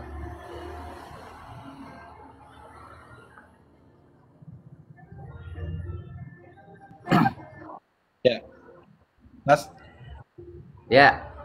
Jadi untuk mengenai tema kita malam hari ini, hukum aliran, bisakah diberikan analogi atau apakah ada sangkut paut dari cerita-cerita saudara bagi tentang hukum aliran ini, Pak Ustaz? Ya, betul sekali Mas Dedi. Jadi teman-teman, hukum aliran ini adalah hukum yang ada dalam semesta yang harus kita tahu, harus kita sadari, dan dia akan bergerak ya. Apa hukum aliran itu? Jadi hukum aliran adalah memiliki prinsip bahwa segala sesuatu di alam semesta ini dia bergerak, teman-teman. Dia bergerak, dia berubah secara terus-menerus. Ya, supaya Anda bisa pahami, supaya kita bisa memahaminya. Seperti misalnya adalah sungai, air sungai itu mengalir. Dia mengalir ke laut, dari laut air itu kemudian diserap oleh panas matahari sehingga dia naik ke awan. Awan membawa air itu kemudian dengan panasnya menurunkan air hujan ke atas gunung. Atas gunung kemudian menurunkan air ke sungai. Itulah siklus, teman-teman. Dia mengalir. Hidup itu juga mengalir. Jadi hidup kita harus siap mengalir, teman-teman. Jangan stuck, jangan berhenti. Kalau Anda stuck, tidak bergerak, itu Anda menyalahi hukum semesta. Matahari coba Anda lihat, ya, bulan-bulan, bintang-bintang bergerak, teman-teman. Bahkan teman-teman, kalau Anda baca tentang fisika, dalam diri kita ini ada sel-sel, ada sel-sel atom. Atom itu, teman-teman, dia berputar, bergerak, ya. Yang menyusun tubuh kita menjadi kelihatan ini karena ada unsur-unsur partikel atom. Dan atom pun bergerak, teman-teman. Tidak ada sesuatu dalam semesta ini tidak bergerak. Nafas kita, teman-teman, kita gunakan nafas ini adalah sebuah pergerakan. Anda menariknya, Anda mengeluarkannya. Ya, itulah tanda bahwa kehidupan ini diisi oleh hukum aliran. Dia harus berputar. Ya, dia harus bergerak. Ya, dia harus berpindah tempat. Karena itu kalau terjadi, maka terjadilah keseimbangan. Kalau tidak seperti itu, teman-teman, maka tidak seimbang. Napas Anda tidak seimbang kalau hanya menghirup napas, Anda tidak mengeluarkan nafas. Bagaimana bukti dalam keseharian ini? Ya, buktinya, teman-teman, itu pastikan hukum aliran ini berlaku pada emosi Anda. Itulah kenapa kadang satu hari kita tenang, kadang satu hari kita marah, kadang pindah lagi kita jengkel, kadang tenang lagi, kadang galau lagi, kadang menangis lagi. Jadi emosi kita berputar, teman-teman, sehari itu. Cuman karena kita paham ini bahwa ada hukum mengalir, ya, jangan kita melegalkan. Oh, kalau begitu kita boleh dong kalau sebentar sudah ketawa, sedih lagi, galau lagi, marah-marah lagi. Bukan itu maksudnya mengalir, teman-teman. Memang dia mengalir, tapi pastikan Anda juga menggunakan hukum semesta yang lain. Apa hukum semesta yang lain? Itu tebar tuai, tarik menarik. Jadi pastikan perputaran emosi kita adalah perputaran yang positif saja. Yang tadinya ketawa, pindah ke senyum, pindah ke bahagia, pindah ke damai, pindah ke senang. Begitu, teman-teman. Kalaupun namanya manusia pasti ada jengkelnya. Iya, enggak apa-apa jengkel sedikit. Tapi jangan lama situ, sadari, oh saya lagi jengkel ini, emosi saya harus bergerak, saya harus putar. Saya harus alirkan energi negatif saya menjadi positif lagi. Lakukan hal-hal positif lagi. Kendalikan lagi kita punya pikiran. Seperti itulah bahwa yang berputar di diri kita memenuhi hukum aliran adalah emosi kita. Yang kedua, pikiran, teman-teman. Pikiran juga ini berpikir. keadaan dia positif, keadaan negatif. Tidak apa-apa, namanya kehidupan. Kita punya pikiran, memang pikiran sifatnya seperti itu. Tapi pastikan Anda menggunakan pikiran Anda untuk tetap mengalir pada hal yang positif saja. Karena ada hukum yang lain yang memastikan akan dibalas positif dengan positif. Walaupun wajar kalau mengalir antara negatif dan positif. Tapi dominasinya adalah dominasi positif, teman-teman. Yang terakhir contohnya dalam kehidupan. Tadi emosi sudah, berputaran emosi. Pikiran juga sudah. Contoh konkretnya itu teman-teman, uang, teman-teman. Jadi hukum uang, Anda kalau mau kaya teman-teman, saya mau kasih rumusnya. Dan silahkan diuji. Siapapun yang bermasalah di keuangan, kita uji ini teman-teman. Dan kalau Anda terbukti, Anda bisa sampaikan di forum ini. Orang-orang yang susah terhadap uang, ya, coba Anda menggunakan hukum ini, hukum aliran, teman. Jangan disumbat uangnya dengan disimpan, ditahan. Kalau Anda simpan, Anda sumbat, ya, bahasa lainnya itu Anda kikir. Itu nanti akan merusak diri kita sendiri. Ada yang namanya hukum aliran nafas yang tadi keluar masuk. Kalau aliran sumbatan itu namanya aliran darah, teman-teman. Darah ini harus mengalir, teman-teman. Jangan sampai darah itu tersumbat. Karena kalau dia tersumbat, dia akan pecah, menimbulkan masalah. Jadi uang yang ada, yang kita dapatkan, belajar kemudian dialirkan. Jangan disimpan-simpan. Dialirkan kemana? Ya Anda bagi. Jangan karena untuk makan Anda simpan, karena takut tidak punya besok Anda tahan-tahan itu. Padahal cukup kalau dipakai makan. Padahal uang itu sifatnya mengalir. Uang teman-teman kalau bisa didengar suaranya, dia jengkel kalau dia tidak mengalir. Dia sebenarnya tidak suka sama orang yang kalau uang itu tidak dihargai. Uang itu bentuk di penghargaan ke uang itu, dia senang kalau dia berputar, teman-teman. Makanya bahasa Inggrisnya currency. Currency itu adalah sesuatu yang berputar. Jadi uang sangat benci sama orang yang dia tidak menghargai uang. Apa ciri-cirinya orang yang tidak menghargai uang? Orang yang menyimpang uang. Anda lihat coba di Al-Quran banyak sekali teman-teman. Gambaran-gambaran bagaimana kita disuruh mengalirkan uang dengan konsep zakat, konsep sedekah, konsep infak. Ya. Bahkan digambarkan wa yuhibbuna malan hubban jamma. Dia mencintai hartanya dengan sangat cinta. Ya. Jadi seperti itu teman-teman. Kita harus menggunakan uang ini, kita hargai uang itu dengan cara dibagi. Dengan cara dibagi seperti apa? Nanti kita akan belajar lagi cara memanfaatkan uang, dialirkan supaya uang itu sehat. Berapa persen untuk Anda makan, berapa persen Anda untuk tabung, untuk bisnis, kembangkan bisnis, berapa persen Anda sedekah. Ya. Tetapi teman-teman, terima kasih. Tetapi teman-teman, kalau Anda mau mengambil jalur-jalur ekstrim, ya, silahkan Anda tanya diri Anda. Kalau Anda mau ambil jalan ekstrim, Allah bukakan jalannya, teman-teman. Ya. Lan tanalul birra hatta tunfiqu mimma tuhibbu. Tidak sempurna kebaikan seseorang sampai seseorang itu menginfakkan apa yang paling dia cintainya. Ini tantangan dari Tuhan, tantangan dari semesta untuk membuktikan bahwa hukum aliran. Bukankah darah itu teman-teman, semakin dia mengalir semakin bagus daripada dia kental lambat dia berjalan. Ya. Sama dengan uang. Dia semakin lancar keluar semakin bagus sebenarnya. Karena itu sesuai dengan hukum Al-Qur'an. Karena manusia paling yang dicintai adalah harta. Dan orang-orang yang sadar ini dia berjuang untuk itu. Coba kita baca tokoh-tokoh teman-teman. Baca tokoh-tokoh dunia, tokoh-tokoh kaum elit, orang-orang kaya.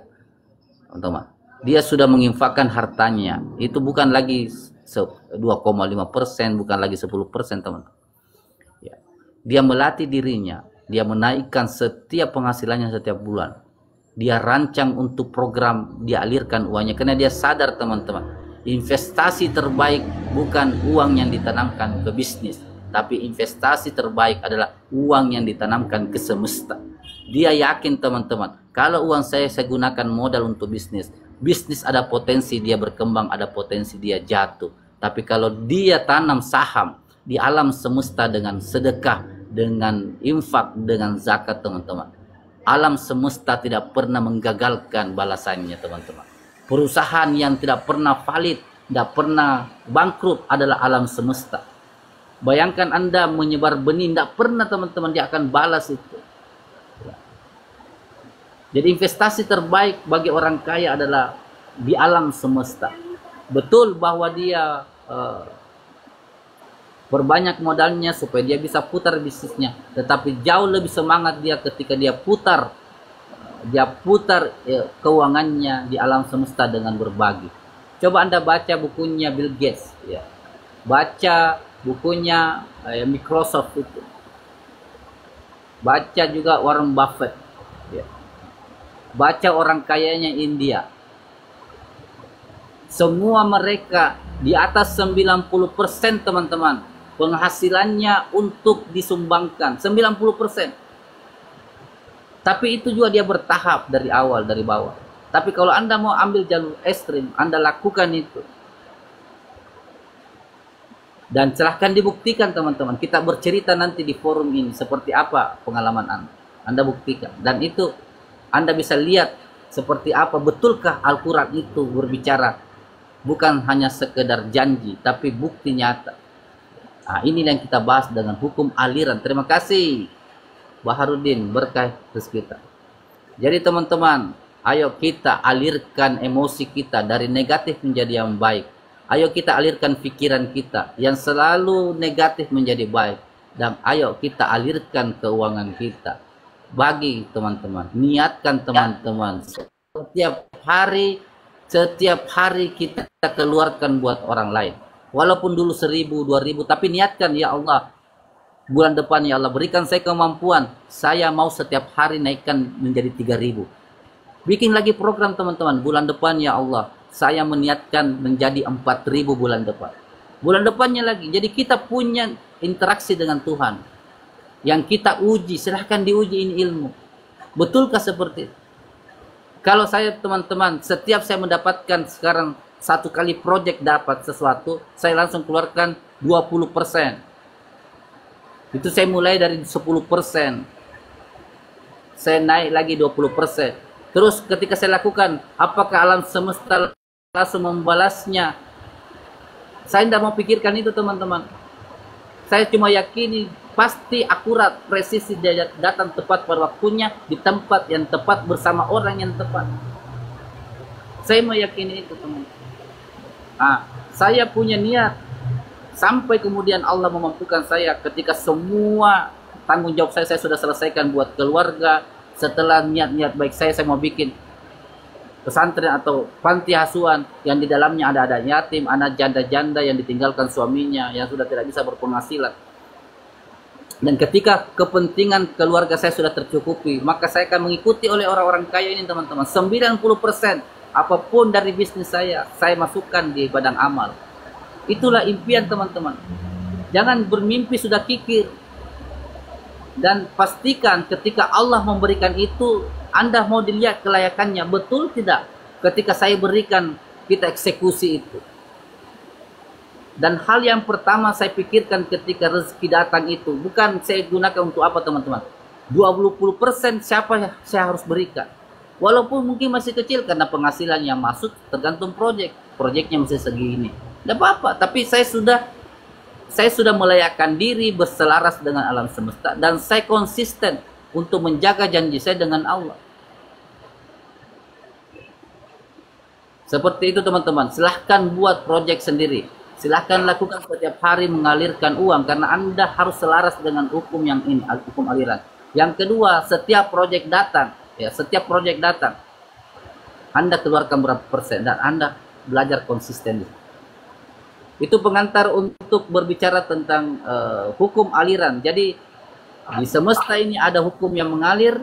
Contohnya hukum semesta seperti air dari gunung ke sungai, sungai ke laut. dari laut ke langit, dari langit turun ke gunung, gunung lagi lanjut ke sungai teman-teman. Contohnya perputarannya ada di diri kita juga.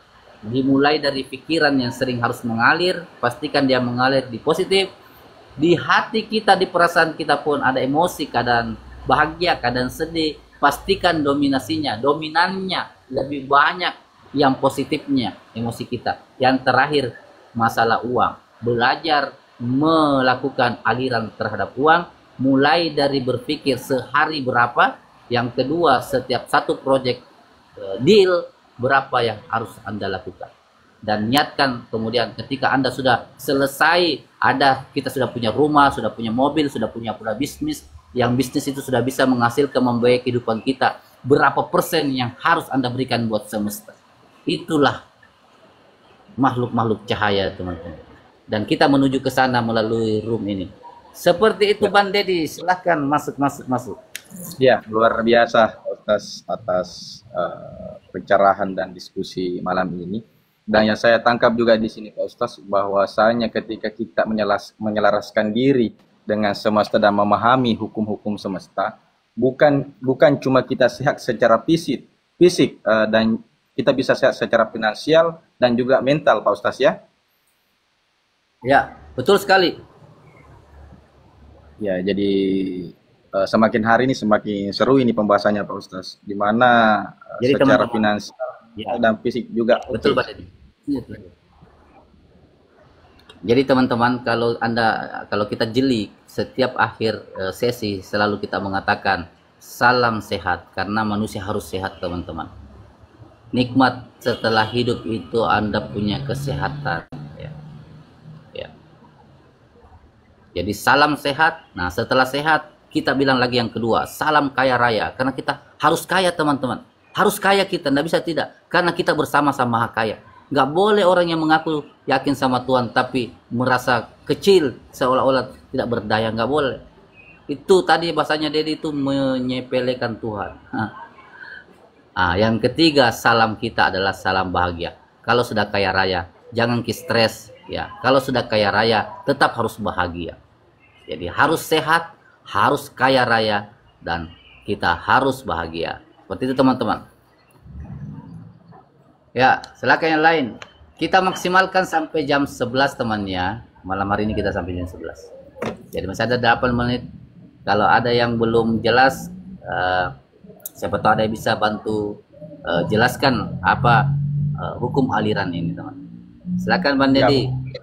Ya, mungkin Pak Hayanto ada tambahan atau diskusi lagi Pak Hayanto, atau Ibu Ida Nur Hidayah, silakan.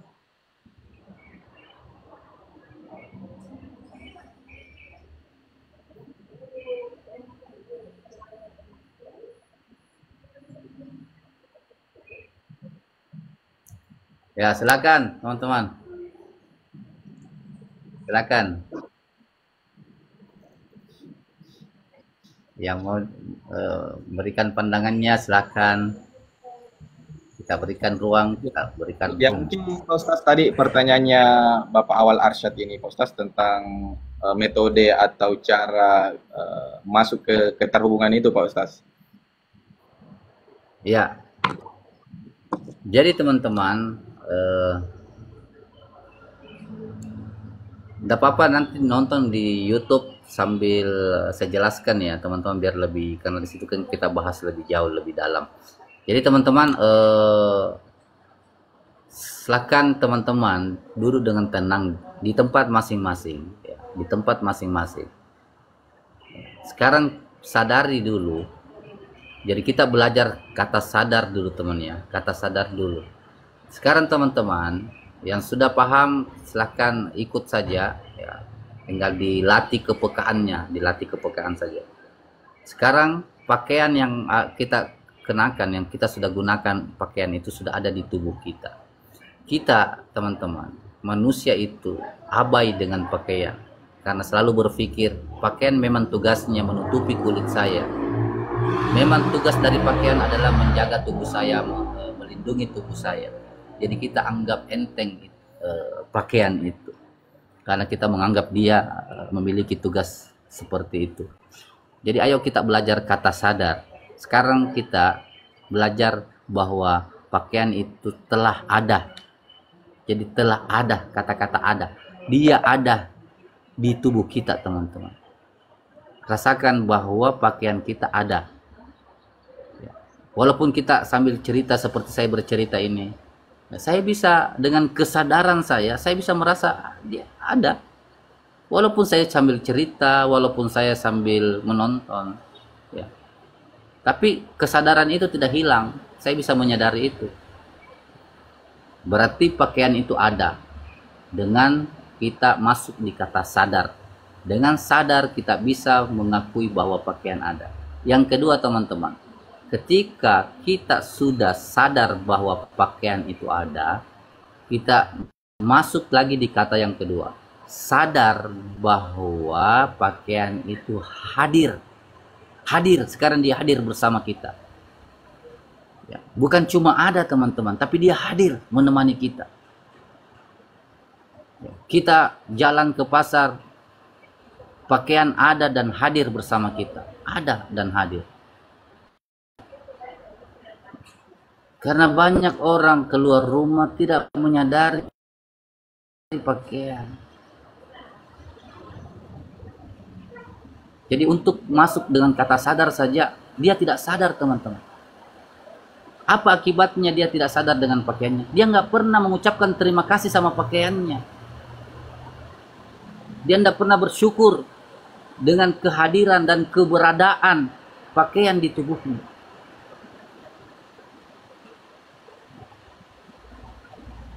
Silakan sadari, kita gunakan pakaian itu 24 jam.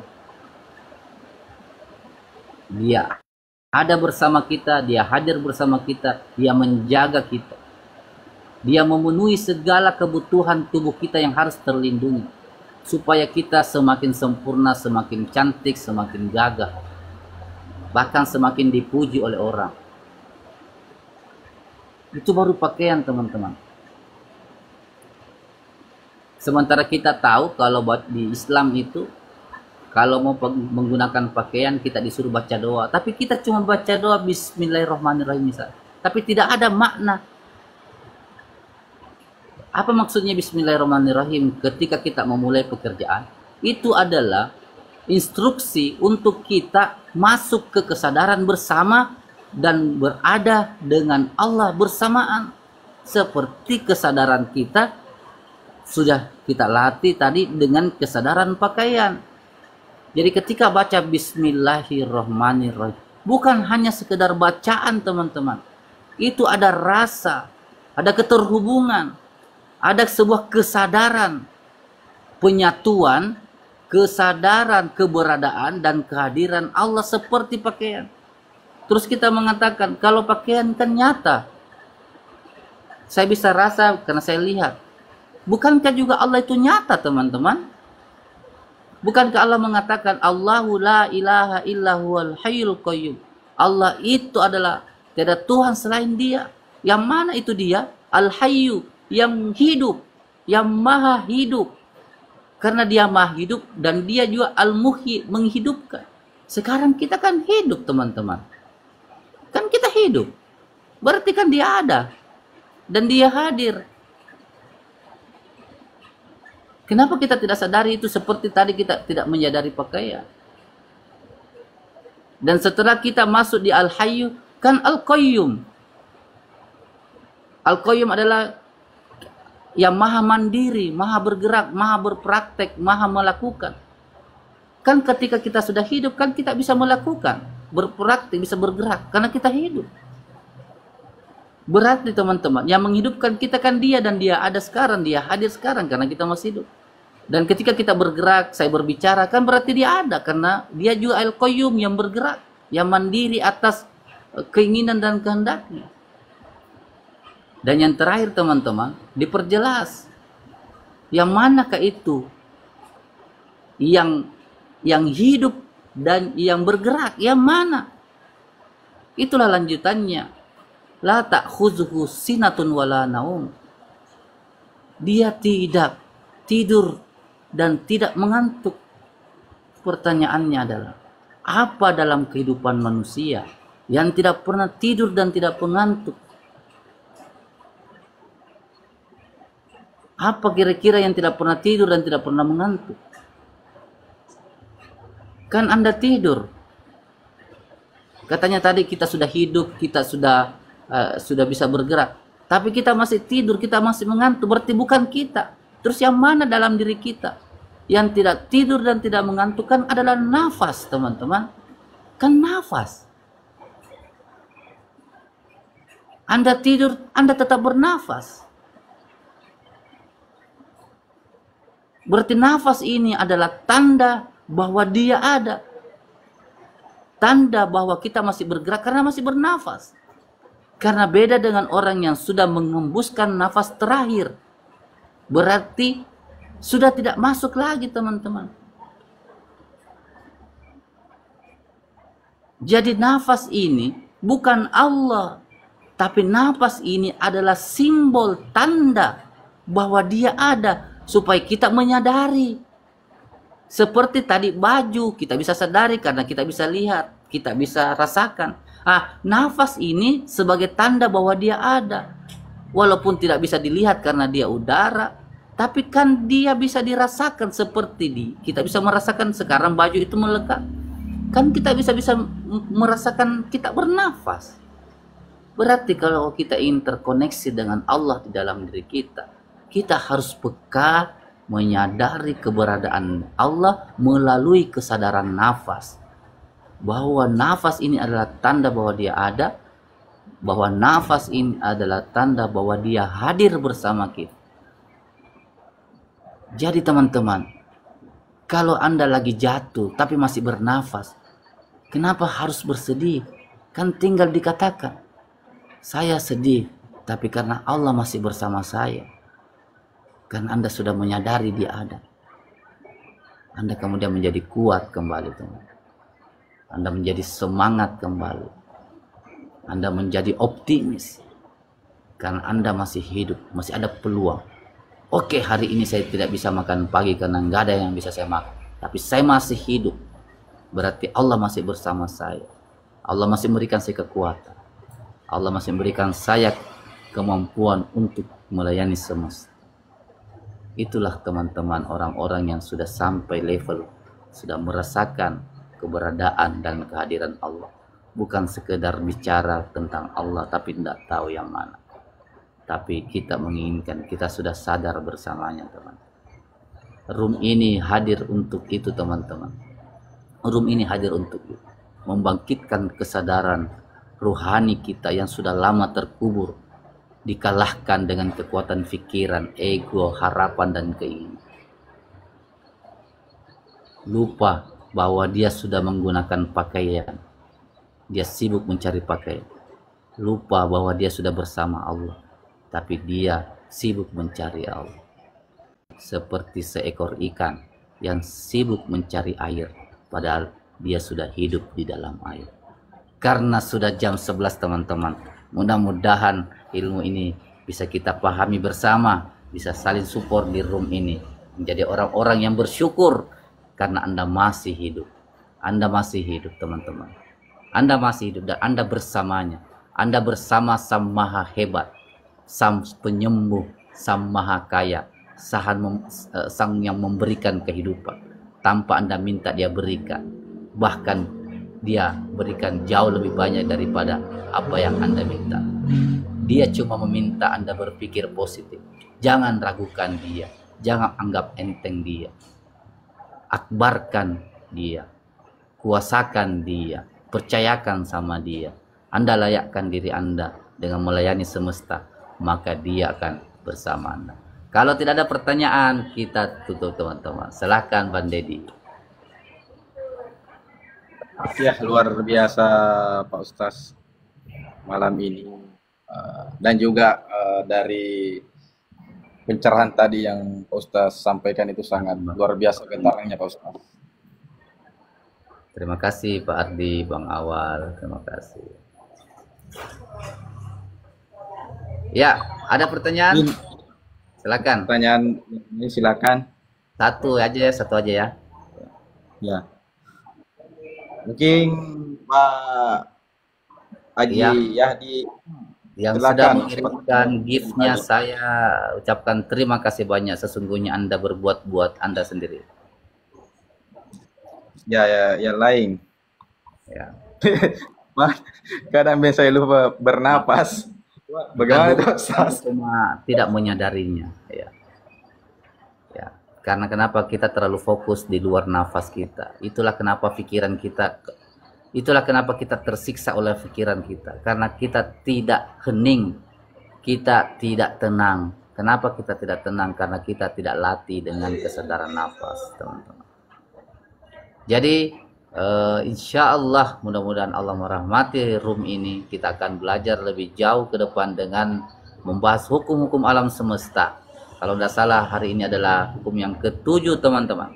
Hukum yang ketujuh yang landasannya adalah kesadaran bersama dengan Allah. Insya Allah apapun yang Anda minta, apapun hajat kita, selama kita bersandar di situ, selama kita meminta di situ, iyyaka na'budu wa iyyaka nasta'in, meminta dan berharap di tempat yang sudah kita yakini tempatnya, tidak jauh, teman-teman. Dia ada di dekat urat nadi lahir kita.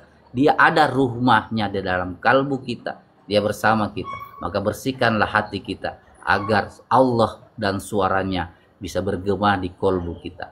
Sampai ketemu esok hari. Mudah-mudahan kita dimampukan bertemu dan berjumpa kembali.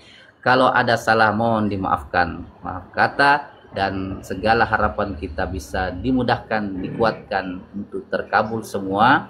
Salam sehat, salam kaya raya, dan salam bahagia. Assalamualaikum warahmatullahi wabarakatuh.